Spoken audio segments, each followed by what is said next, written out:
कोई एक राजद के नेता है, क्या नाम है? हरिकांत सिंह उर्फ चिक्कू सिंह। हेलो, चिक्कू सिंह, चिक्कू सिंह भैया तबाह कर दिया। आप आश्चर्य होगा आपको, चिक्कू सिंह जी इनको लेके आए नीरज जी के पास। नीरज जी ने कहा ये हाय पूरा और लगातार लॉरेंस जो धमकी दे रहा है उसको डाइवर्ट करने के लिए, ताकि डाइवर्ट हो और खुद पप्पू यादव पर साजिश लगे और मेरी जान की हत्या को कमजोर करने के लिए नीरज जी ने किसी से बातचीत करके यहां आए, गाड़ी से लेके गए। आधा घंटा इनको मात्र लॉकअप में रखा गया और इनको कहा गया कि मैं जो जो प्लान करता हूं वो आप बोलिए। पप्पू यादव जी के अमुक आदमी का नाम लीजिए कि पटना में हमें मिले थे, नहीं तो जेल में बंद कर देंगे। गाली गलौज की गई। एसपी साहब पर पटना से प्रेशर दिया गया। डिप्टी सीएम विजय सिन्हा जी ने 3 बात कही। फाइल मांगते मांगते थक जाता हूं, कोई देता नहीं है। लिखते लिखते थक जाता हूं, फाइल गायब हो जाता है। अंत में एक ही जवाब होता है कि फाइल में आग लग गई। ये प्रदेश के डिप्टी सीएम साहब सिंगला कंपनी, जिसको कई स्टेट में वार्ड कर दिया गया, ब्लैक लिस्टेड कर दिया गया। पटना राजधानी के टेंडर में भी उसकी पुल टूटी थी। और एक ही स्टेट नहीं है, सिंगला कंपनी के साथ लगभग जितना डिपार्टमेंट है, चाहे आरडब्ल्यूडी, चाहे ग्रामीण, लगभग जो टेंडर हो रही है उसमें सब के सब नेता, बिचौलिया और पदाधिकारी के मिलीभगत से। मेरा मानना है कि यह प्रदेश कंप्लीट रूप से पदाधिकारियों के रामो कर्म पर जिंदा है। पदाधिकारी का आतंक है, पदाधिकारी के परिवार फल फूल रहे हैं, पदाधिकारी लोग जनता के पैसे को अपने परिवार में लगा रहे हैं। एक भी मंत्री, मुख्यमंत्री, उप मंत्री का कोई आदेश पालन नहीं हो रहा है। जब डिप्टी सीएम का फाइल मंगाना कोई नहीं सुनता, तो मेरा एक नेक सलाह होगा विजय बाबू को कि अविलंब आपको इस्तीफा करना चाहिए और जनता में मैसेज देना चाहिए कि जब हम अपनी मंत्री खुद अपनी रक्षा नहीं कर सकते तो इस प्रदेश के 13 करोड़ लोगों की रक्षा अब नहीं हो सकती है। क्योंकि सदन में एक दूसरे से सब मिले हुए हैं, सदन में मुद्दों पर बात नहीं होती।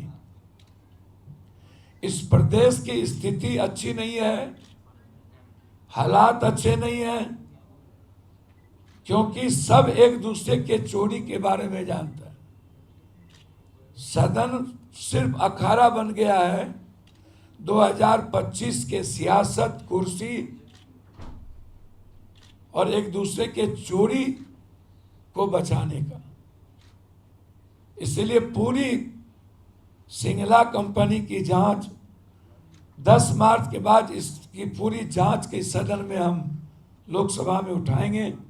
और इतनी ही नहीं, जो भी कंपनी पुल बना रही है या कोई भी RWD से लेकर के, जिसमें नेताओं की मिली भगत है, ग्रामीण से लेकर भारत सरकार को मैंने चिट्ठी लिखा है कि 20 साल के अंदर जो भी टेंडर हुए उसकी पूरी जांच करिए। प्रधानमंत्री जी को भी, मुख्यमंत्री जी को भी, क्योंकि बिहार के मुख्यमंत्री तो अब सिर्फ पदाधिकारियों ने उन्हें निस्तब्ध कर दिया। वो काम करने वाले व्यक्ति थे। पता नहीं नीतीश कुमार जी किन परिस्थितियों में मुक्त दर्शक बने हुए हैं, क्यों चुप हैं? क्या कारण है कि इस प्रदेश की प्रगति रुक गई, जो बजट से समझा जा सकता है? बिहार का बजट, मुझे लगता है कि ऐसा बजट मैंने किसी भी, जो सबसे छोटा प्रांत है उस प्रांत में भी इतने कम की बजट के साथ और कोई विजन और दूरदर्शिता नहीं, प्रगति और सकारात्मक दृष्टि नहीं, और बिहार के विकास को लेकर के खास तौर पर नौकरी का कोई विजन नहीं, युवाओं का कोई विजन नहीं, भ्रष्टाचार का कोई विजन नहीं, और माफिया राज का कोई विजन नहीं। इसीलिए मैं आदरणीय विजय जी से आग्रह करूंगा कि आप सभी मंत्री उस लायक नहीं बचे हैं। लगभग मंत्री वसूली कर रहे हैं, लोगों से पैसा वसूल रहे हैं, लगभग, चाहे वो PhD, चाहे वो RU, सभी टेंडर में पैसा वसूल के मंत्रियों को पदाधिकारी के द्वारा भेजा जाता है। हेडक्वार्टर में जितने पदाधिकारी हैं, चीफ इंजीनियर और डिप्टी सेक्रेटरी रैंक के, सब वसूली में लगे हुए हैं। और मंत्री से लेकर के मुख्यमंत्री को छोड़ सभी लोगों की तिजोरी और शीर्षक जो भी पदाधिकारी हैं, सब लोग की वसूली हो रही है। लगभग सभी लोगों की वसूली, लगभग आप समझ लीजिए कि इस प्रदेश की हालात बहुत बुरी,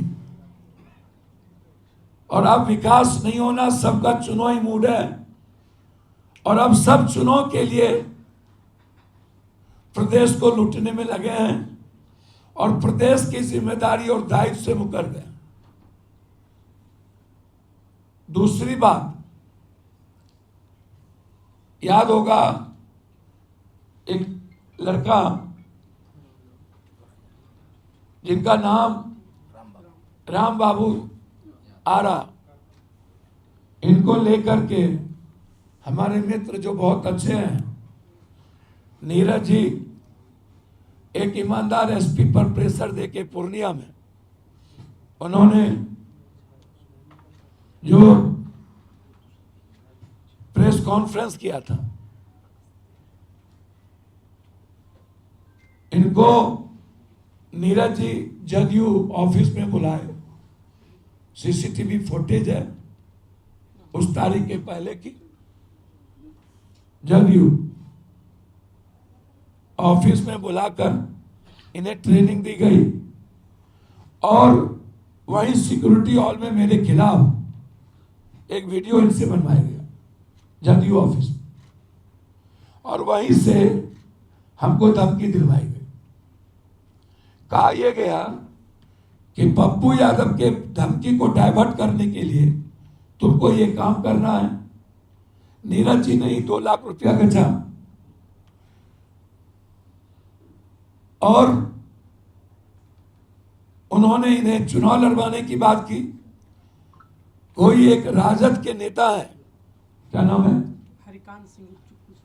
हरिकांत सिंह उर्फ चिक्कू सिंह, हेलो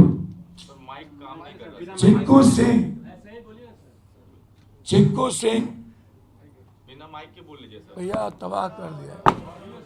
बिना माइक के आप आश्चर्य होगा आपको, चिक्कू सिंह जी इनको लेके आए नीरज जी के पास। नीरज जी ने कहा ये हाइप हो रहा है और लगातार लॉरेंस जो धमकी दे रहा है उसको डाइवर्ट करने के लिए, ताकि डाइवर्ट हो और खुद पप्पू यादव पर साजिश लग जाए और मेरी जान की हत्या को कमजोर करने के लिए नीरज जी ने किसी से बातचीत करके, मुझे समझ में नहीं आता क्या इतने बड़े पार्टी और गंभीर नेता जो नीतीश जी हैं उनके प्रवक्ता इस तरह होंगे। इनको यहां के बाद धमकी दिलवा करके छोड़ दिया गया। उसके बाद एसपी पूर्णिया को फोन करके इनका मोबाइल नंबर दिया गया, इनसे बातचीत किया। वहां के पदाधिकारी यहां आए, गाड़ी से लेके गए, आधा घंटा इनको मात्र लॉकअप में रखा गया और इनको कहा गया कि मैं जो जो प्लान करता हूं वो आप बोलिए। पप्पू यादव जी के अमुक आदमी का नाम लीजिए कि पटना में हमें मिले थे, नहीं तो जेल में बंद कर देंगे। गाली गलौज की गई। एसपी साहब पर पटना से प्रेशर दिया गया कि आप वहां पर ये प्रेस कॉन्फ्रेंस करें। आज जब हम आए तब ये आए कि मेरे जान को खतरा है, फिर मुझे परेशान किया जा रहा है। मैं ना आपको जानता था। हम जेल से जब निकले, चिक्कू सिंह हमको जदयू ऑफिस में ले गए। फिर जब हम लौटे पूर्णिया से तो दोबारा हमको पूर्णिया थाना से फोन आया कि आप सचिवालय सचिवालय थाना चले जाओ। और सचिवालय थाना आप गए? सचिवालय आए थे, सचिवालय वो बोले थे पटना आ गए सचिवालय। उसके बाद वो बोले कि जेडीयू कार्यालय चले जाओ। सचिवालय में बोला गया जेडीयू कार्यालय फिर चले जाओ। दोबारा गए आप? दोबारा। वहां फिर कौन मिला? नीरज जी। आप बताइए क्या हुआ, बोलिए।